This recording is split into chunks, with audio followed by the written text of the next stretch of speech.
ಕಿಡಿಗೇಡಿಗಳ ಕೃತ್ಯಕ್ಕೆ 30 ಎಕರೆ ನೀಲಗಿರಿ ತೋಪು ಸುಟ್ಟು ಭಸ್ಮವಾಗಿದೆ. ಗೆದ್ದಲಹಳ್ಳಿ ಮಾಚನಹಳ್ಳಿ ಬಳಿ ಇರುವಂತಹ ನೀಲಗಿರಿ ತೋಪಿಗೆ ಬೆಂಕಿ ಹಾಕಿರೋದು. ಬೆಂಗಳೂರು ಗ್ರಾಮಾಂತರ ಜಿಲ್ಲೆ ನೆಲಮಂಗಲ ತಾಲೂಕಿನಲ್ಲಿ 6 ಜನ ರೈತರು ಜಮೀನಲ್ಲಿ ಬೆಳೆಸಿದಂತಹ ನೀಲಗಿರಿ ತೋಪಿಗೆ ಕಿಡಿಗೇಡಿಗಳು ಬೆಂಕಿ ಹಚ್ಚಿದ್ದಾರೆ. ಇನ್ನು ಇದಕ್ಕೋಸ್ಕರ ಜಮೀನು ಮಾಲೀಕರು ಈಗ ಆಕ್ರೋಶ ವ್ಯಕ್ತಪಡಿಸ್ತಾ ಇದ್ದಾರೆ. ಬೆಂಕಿ ಬಿದ್ದ ಸ್ಥಳಕ್ಕೆ ಅಗ್ನಿಶಾಮಕ ವಾಹನ ತೆರಳಲಾಗದೆ ವಾಪಸ್ ಬಂದಿದೆ. ಬೆಂಕಿ ನಂದಿಸೋದಕ್ಕೆ ಅಗ್ನಿಶಾಮಕ ದಳ ಸಿಬ್ಬಂದಿ ಕೂಡ ವಿಫಲರಾಗಿದ್ದಾರೆ. ಇನ್ನು ದಾಬಸ್ಪೇಟೆ ಪೊಲೀಸ್ ಠಾಣಾ ವ್ಯಾಪ್ತಿಯಲ್ಲಿ ಈ ಘಟನೆ ನಡೆದಿದೆ. ಈ ಬಗ್ಗೆ ಹೆಚ್ಚಿನ ಮಾಹಿತಿ ನೀಡ್ತಾರೆ ನಮ್ಮ ಪ್ರತಿನಿಧಿ ಮೂರ್ತಿ.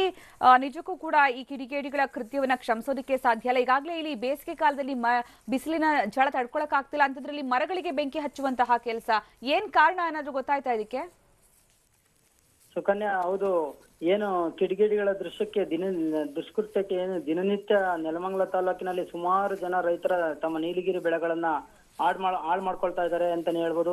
ಏನು ಈಗ ಕೂಡ ಬೆಂಗಳೂರು ಗ್ರಾಮಾಂತರ ಜಿಲ್ಲೆ ನೆಲಮಂಗಲ ತಾಲೂಕಿನ ಗೆದ್ದಹಳ್ಳಿ ಹಾಗೂ ಮಾಚನಹಳ್ಳಿ ಗ್ರಾಮದ ಹಲವು ಜನ ರೈತರ ಸುಮಾರು 30 ರಿಂದ 35 ಎಕರೆ ಆಗೋಷ್ಟು ನೀಲಗಿರಿ ಬೆಳೆಯನ್ನ ಕಳ್ಕೊಂಡಿದ್ದಾರೆ ಅಂತಾನೆ ಹೇಳ್ಬೋದು. ಏನು ಮಾಚನಹಳ್ಳಿ ಗ್ರಾಮದ ಗಂಗಣ್ಣ, ಗೋಪಾಲಯ್ಯ, ಕುಮಾರು ಮತ್ತೆ ಲಕ್ಷ್ಮಣಗೌಡ ಇವರ ನೀಲಗಿರಿ ಬೆಳೆಗಳಾದ್ರೆ, ಗೆದ್ದಹಳ್ಳಿ ಗ್ರಾಮದ ಶಿವಣ್ಣ ಮತ್ತೆ ಶಿವಗಂಗೆಯವರಿಗೆ ಸೇರಿದ ಸುಮಾರು 30-35 ಎಕರೆ ಸಂಪೂರ್ಣವಾಗಿ ಭಸ್ಮವಾಗಿರುವಂತದ್ದು.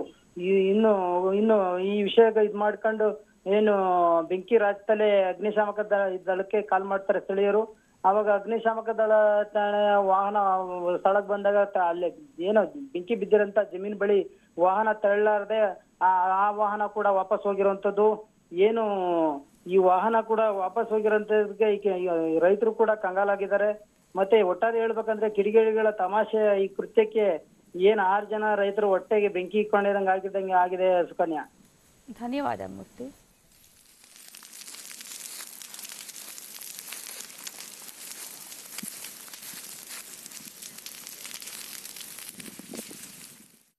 ಇನ್ನು ಆಂಧ್ರಪ್ರದೇಶದ ಅರಣ್ಯದಲ್ಲಿ ಅಗ್ನಿ ಆಕಸ್ಮಿಕ ಸಂಭವಿಸಿದ್ದು ತಿರುಮಲದ ಶ್ರೀವಾರಿ ಸೇವಾ ಸದನ ಬಳಿ ಘಟನೆ ನಡೆದಿದೆ. ಧಗಧಗನೆ ಅರಣ್ಯ ಪ್ರದೇಶ ಹೊತ್ತಿ ಉರಿದಿದ್ದು ಬೆಂಕಿ ನಂದಿಸೋದಕ್ಕೆ ಅಗ್ನಿಶಾಮಕ ಸಿಬ್ಬಂದಿ ಹರಸಾಹಸ ಪಡ್ತಾ ಇದ್ದಾರೆ.